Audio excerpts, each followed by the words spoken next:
Well, I said, tell me when to start shooting my mouth off. It's off. No, it's on. All right, not picking up where we left off, I'd like to talk to you a little bit about Shakespeare.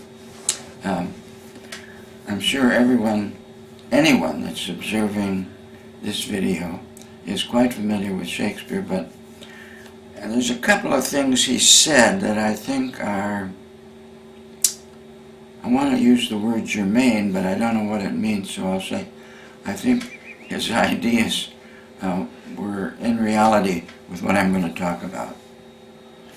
I'll just give you a rough quote from one of the plays, probably, either Hamlet or Macbeth. All the world's a stage, and we are but the poor players upon that stage. All the world is a stage, and we are but the players upon that stage. Well, that is one viewpoint that you might enjoy trying out when you look at life. You could see the world, the universe, everything, the people, all the things that exist. You could see them on a gigantic or large stage, the sort of stage that we think of when we think of a play in the theater. And upon that stage are all the players. Well, some of the players are people, dinosaurs, alligators, but people are players. And so we're taking the idea that we are on stage and we are playing a part. Now, we may not realize that we're playing a part, but from this viewpoint, if you were to get outside yourself for a moment and look at yourself as a human being and what you do and everything, you could say, well, that is my part in life. My part is to sit around wearing cowboy clothes while Tatiana does a video of things that I want to say. And I'm playing the part of a cowboy who has some understanding, he thinks, of Shakespeare and Dianetics and Scientology. And that's my part. That's what I've been doing for a lot of this lifetime. And sometimes, very good, I get great applause from my audience, my viewers, whatever. Other times it's boo, hiss, get rid of him. He doesn't act well, he doesn't know what he's talking about. He needs to go back to acting school and learn how to really act. He just thinks. So each one of us, and this is just a theory, a way of looking at life, each one of us is playing a part in the same way that an actor assumes a part. Like I can get a part in a play. Let's say the play is Hamlet. It's about the Prince of Denmark and his problems with his dead father and his mother and his stepfather. Oh, Hamlet, I'm young, I'm handsome, I'm upset about things. I say, to be or not to be, that is the question. Whether 'tis nobler in the minds of men to take arms against a sea of trouble, and by opposing end them. So he's got this part. But after the play is over, I go back to being just plain ordinary Phil. But plain ordinary Phil is also a part that I'm playing. I could say, but I never had any choice. I was born to be this way. So I had to play the part of Phil Spickler. But I found out as time went by that I could also play other parts. And I didn't have to go to a theater and be part of an acting company or anything else. I could choose to play different parts in life. So for a while I was a construction engineer. Get those piling, construction engineer. For a while I was a pilot of airplanes. We're going to crash! Oh, well, that was just a loop, says the instructor. We're not going to crash. For a while, I was a husband and father and did very poorly in that part. Really, that's one of the toughest parts.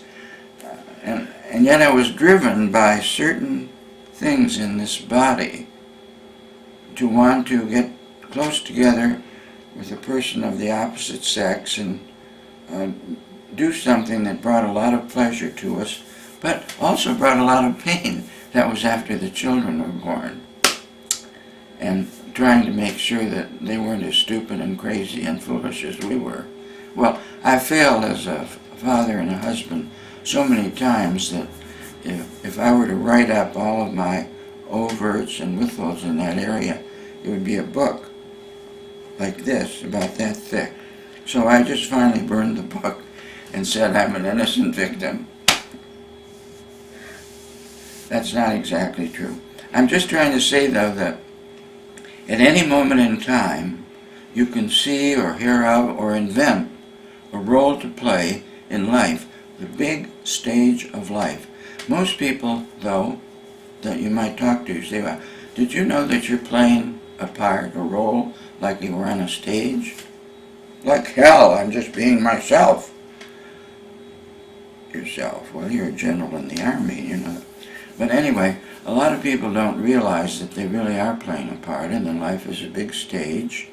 And the interesting thing that Shakespeare said is, life is but a walking shadow, a poor player who struts and frets his hour upon the stage and then is heard no more. It is a tale told by an idiot, full of sound and fury, signifying nothing.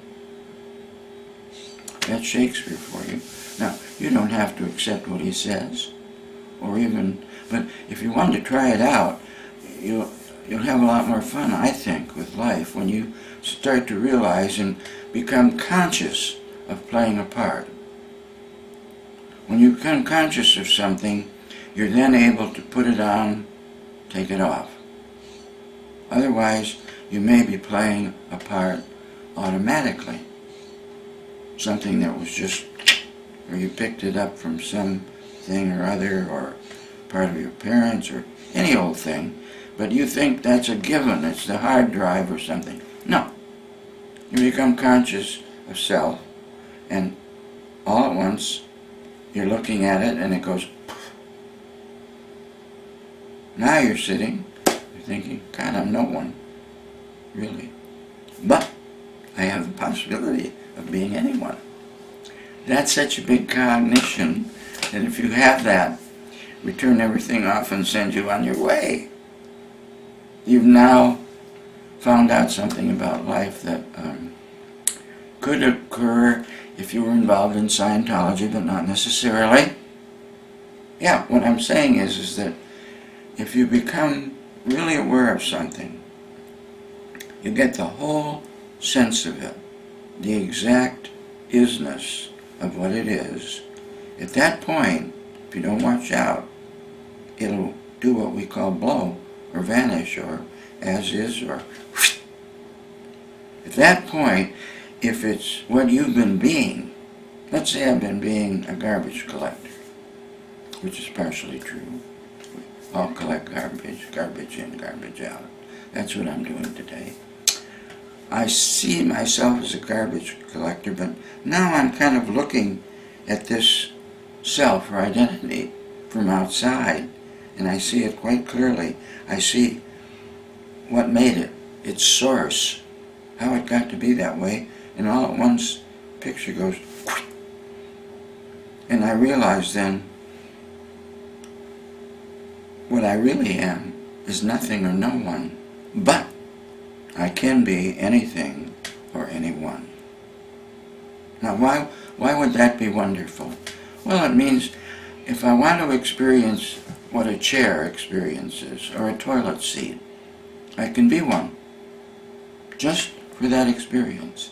If I want to find out what human beings are really feeling, everything connected with being a human being, which is a part in a big play called humanity, fourth dynamic. So I become a human being. After I get kind of maybe bored with the endless wonderful things and terrible things that are associated with being a human being, one day I'm looking at it for some reason from outside or from somewhere so that I can see the source of my human beingness. And it just so the big cognition is I'm not anyone. I'm like a great actor. Great actor, like, say, Meryl Streep. She can play anything or anyone because she knows how to just simply put the thing on fully. If you were seeing Meryl Streep act in something like Sophie's Choice, for example, which was about the Holocaust, or other many movies that she's in, she can be a British woman, she can be a young woman, she can be wonderful, she can be awful, she can do anything. And that's one of the things that we really enormously encourage if you were to, say, want to find out what could Scientology do for me? What could Dianetics do for me? Well, it could free you up, if you want to be freed up, to be or play any part you want in life. And like a child, children just put it on and take it off. Mother's calling for dinner. I have to stop cutting you open with this piece of ice and go back to being her child. Children are just like the ultimate because they have the freedom, or at least feel that they do, to be anything when they're playing. And that's where we want to get people to recover that, to be able to be anything they want when they're playing.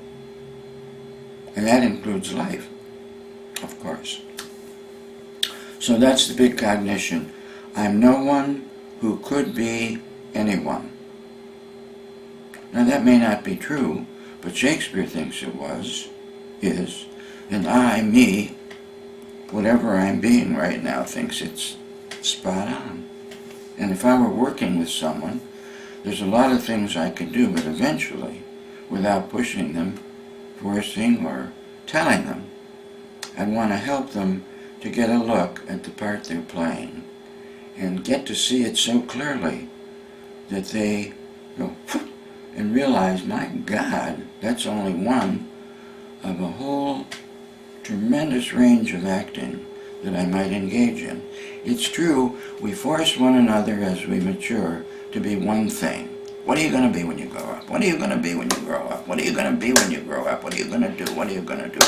You're going to settle in. You're going to have a profession. You're going to do this. You're going to do that. And that's it. Because I want to be able to call you up and have you be the same person today that you were yesterday. Not I call you up and you say, who are you and what do you want? Or, no, I'm not being Phil anymore. I'm being the Antichrist. Thank you for calling. So, freedom to play, freedom to restore the spirit of play, has to do with the freedom to pick up a part, play it, drop it.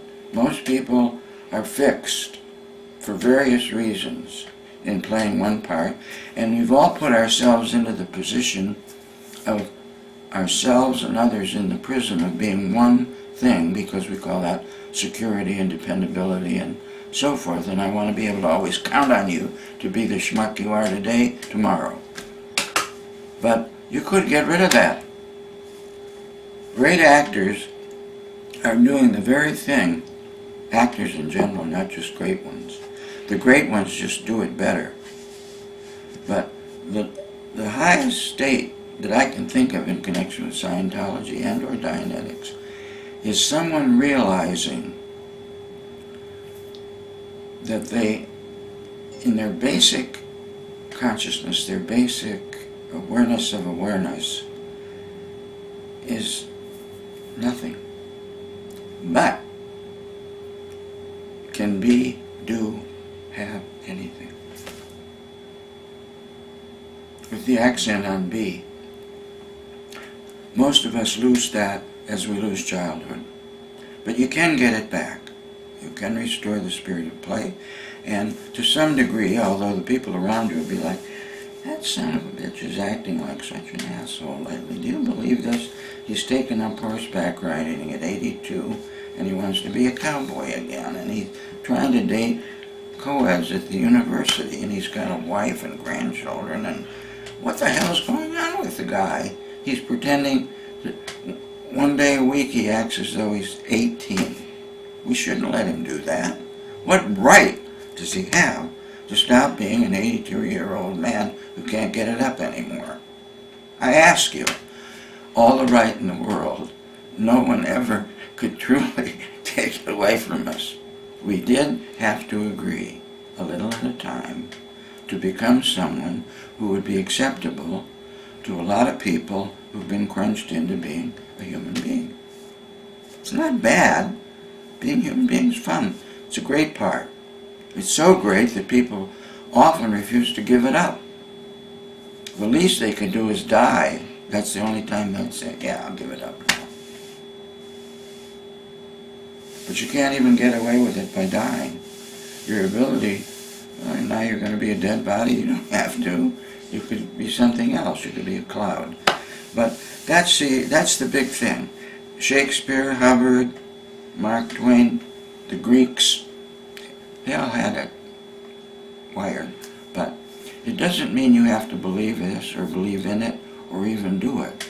I'm just saying, you could change the part you play a little bit even. Instead of washing the dishes, break them all. Your wife or husband will kill you. No, you got the idea. And now I'm going to go back to being a serious cowboy. And thank you.